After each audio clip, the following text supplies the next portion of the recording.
عظیم صاحب کی کال پروگرام میں شامل کرتے ہیں. جی السلام علیکم عظیم صاحب. وعلیکم السلام.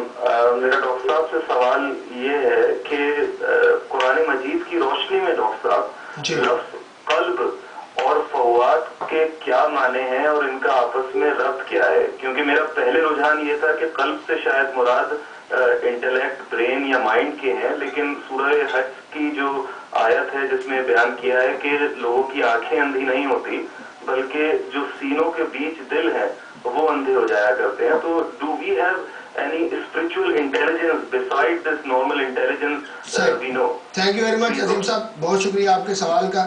وقت کم ہے تاکہ ہم چاہیں گے زیادہ سے زیادہ سوال ہیں اور اس کا جواب بھی لیں، اور سورہ ہود کے حوالے سے بھی ہم نے بات کے لیے مفہوم کیا ہے. جی فیصل. عظیم صاحب جو بات مجھ کو سمجھ میں آتی ہے وہ یہ ہے کہ قرآن مجید نے اصل میں انسان کی عقل جس کو ہم کہتے ہیں نا، جس سے کہ ہم سوچتے ہیں، ہم اینالائز کرتے ہیں، نتائج تک پہنچتے ہیں، اور انسان کے جذبات جن سے کہ انسان محبت کرتا ہے، نفرت کرتا ہے، فیصلہ کرتا ہے، عزم کرتا ہے، ان دونوں کو ایک اینٹی مانا ہے.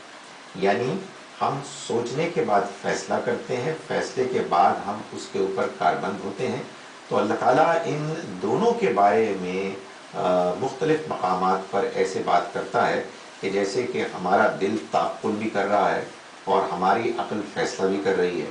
اس لیے کہ اصل میں انسان تو بہرحال ایک ہی اینٹی، ایک ہی یونٹ ہے، ایک ہی فیصلہ کرنے والی کہیے کہ اتھارٹی یا سینٹر ہے.